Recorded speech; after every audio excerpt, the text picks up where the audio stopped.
বাংলাদেশের পররাষ্ট্রমন্ত্রীকে অসংখ্য ধন্যবাদ। তিনি ইতিমধ্যে সংসদে সবার সামনে দাঁড়িয়ে স্পষ্ট করেছেন যে বাংলাদেশ আর কখনো নতজানু পররাষ্ট্রনীতিকে বিশ্বাস করবে না, অর্থাৎ নতজানু পররাষ্ট্রনীতির কবর রচনা করা হয়েছে বলে তিনি কনফার্ম করেছেন এবং একই সাথে মক্কা চুক্তিতে যোগদান করার ইতিবাচক সম্ভাবনা জানিয়েছেন তিনি।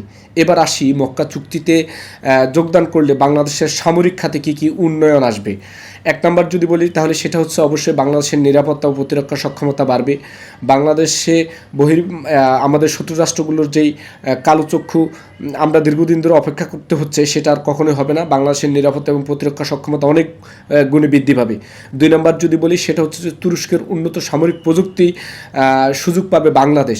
তুরস্ক বর্তমানে ড্রোন, যুদ্ধজাহাজ, ক্ষেপণাস্ত্র ও বিভিন্ন প্রতিরক্ষা প্রযুক্তিতে অনেক গুণে আগানো আছে। বাংলাদেশ যদি সামরিক মক্কা চুক্তিতে যোগদান করতে পারে তাহলে তুরস্ক বাংলাদেশকে এই বিষয়গুলো তারা সহযোগিতা করবেন। এবং তিন নাম্বার যদি বলি, তিন নাম্বারটা বাংলাদেশের জন্য অত্যন্ত গুরুত্বপূর্ণ, যেটা হচ্ছে যে রোহিঙ্গা ও আঞ্চলিক নিরাপত্তা ইস্যুতে কূটনৈতিক শক্তি বাড়বে বাংলাদেশের। ইতিমধ্যে বাংলাদেশ মিয়ানমার সীমান্ত এবং রোহিঙ্গার সংকট এবং ভারতের সাথে বাংলাদেশের বিভিন্ন সীমান্ত সংকট রয়েছে।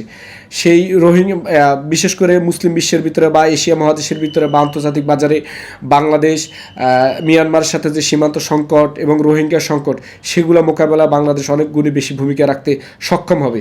এবং চার নম্বর যদি বলি তাহলে সেটা হচ্ছে সৌদি আরবের সঙ্গে সম্পর্ক আরও শক্তিশালী হবে।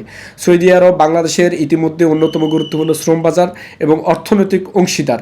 তো বাংলাদেশ যদি সৌদি আরব, তুরস্ক এবং পাকিস্তানের সাথে সামরিক এই চুক্তিতে অংশীদারিত্ব লাভ করতে পারেন তাহলে অবশ্যই বাংলাদেশের সাথে সৌদি আরবের সাথে শ্রম বাজার এবং অর্থনৈতিক অংশীদারিত্ব আরও অনেক গুণে বৃদ্ধি পাবেন। এবং পাঁচ নম্বর যদি বলি, বাংলাদেশের পররাষ্ট্রনীতিতে নতুন কৌশলগত বিকল্প তৈরি হবে।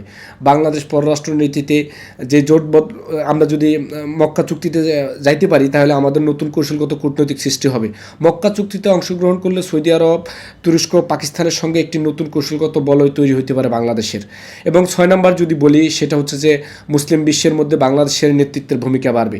বাংলাদেশ বিশ্বের অন্যতম বৃহৎ মুসলিম জনসংখ্যার দেশ। শান্তি, নিরাপত্তা, প্রতিরক্ষা সহযোগিতার ক্ষেত্রে গুরুত্বপূর্ণ ভূমিকা রাখবে বাংলাদেশ। বিশ্ব রাজনীতিতে একা থাকার চেয়ে শক্তিশালী বন্ধু ও কৌশলগত অংশীদার থাকা বেশি গুরুত্বপূর্ণ বলে আমি মনে করি। এবং বাংলাদেশ যদি নিজের জাতীয় স্বার্থ, নিরাপত্তা ও স্বাধীন সিদ্ধান্ত গ্রহণের অধিকার নিশ্চিত করে মক্কা চুক্তিতে যোগ দেয় তাহলে এটি দেশের জন্য একটি গুরুত্বপূর্ণ কূটনৈতিক ও নিরাপত্তাগত সুযোগ হতে পারে বলে আমার মনে হয় ব্যক্তিগত।